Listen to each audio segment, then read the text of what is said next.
This week is the start of the baseball season. You'll find out in a couple seconds why I start with that.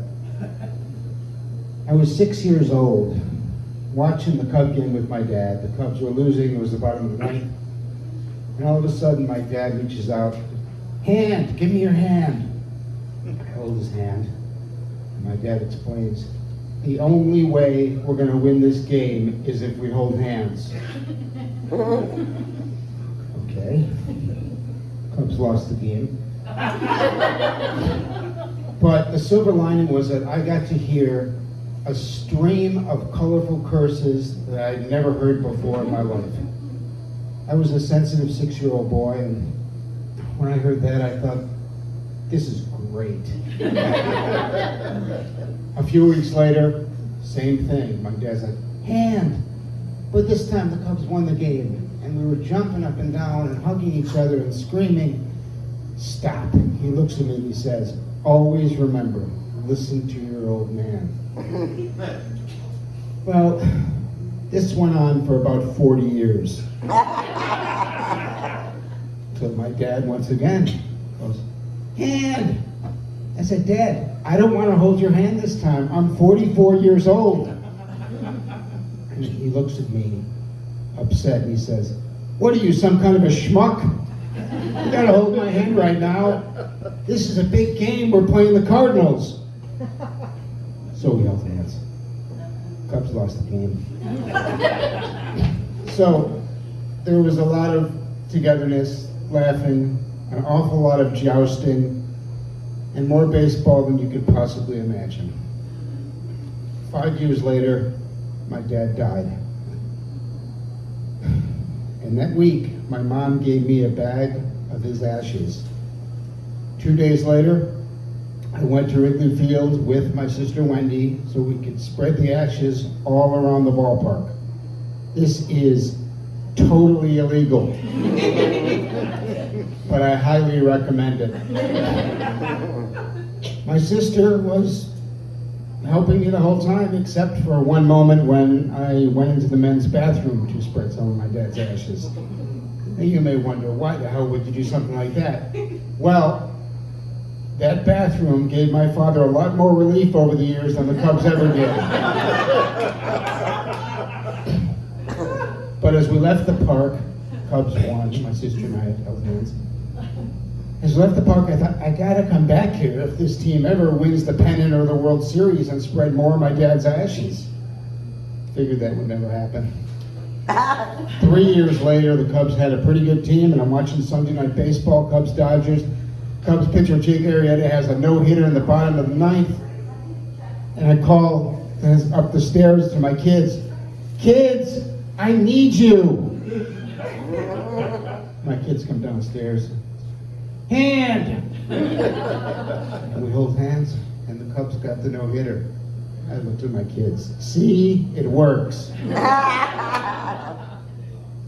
The following year, okay, fine, October 22nd, 2016, the Cubs had a game that night against the Los Angeles Dodgers, and if the Cubs win the game, they're going to win the National League pennant, I may cry here, for the first time in 71 years. I had a ticket to the game because my friend Mike and I had been talking about this moment and saving for it since 1977. That morning, I opened the top dresser drawer in the bedroom. From left to right, you had socks, underwear, bag of dad's ashes. I grab it. I walked 7 miles to Wrigley Field, kind of a baseball and family pilgrimage, and I go inside the ballpark, and the strangest thing happened. The Cubs won the game. They won the pennant. It was the loudest I've ever heard in any stadium ever. And then there was an emotional hush at the ballpark. And I pulled the ashes, the bag of ashes out of my pocket, and of course I'm talking to it. Dad, I'm going to the World Series. And my dad, who's the most emotional person I've ever met, he's like crying.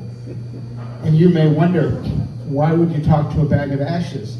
That's a good point, except that night my dad and I were having a pretty good conversation.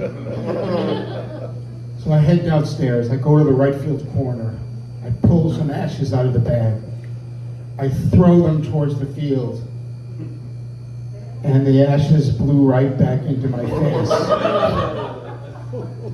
I'm like, Jesus Christ, I knew my dad and I were close, not this close. But my dad always told me, never give up. I wasn't about to give up. Who brings just one handful of dad's ashes to the ballpark anyway? Not me. I went down to the corner, the right field corner again.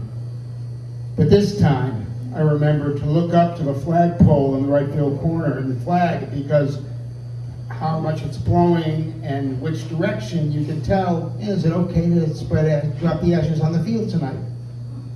And I looked up and, damn it, the wind was blowing. And I'm a secular guy, but in terms of baseball, sometimes a little divine intervention. I looked up and I said, God, can you stop the wind from blowing for 5 seconds? Now you may wonder, hey, come on. Doesn't God have better things to do than grant favors to baseball fans?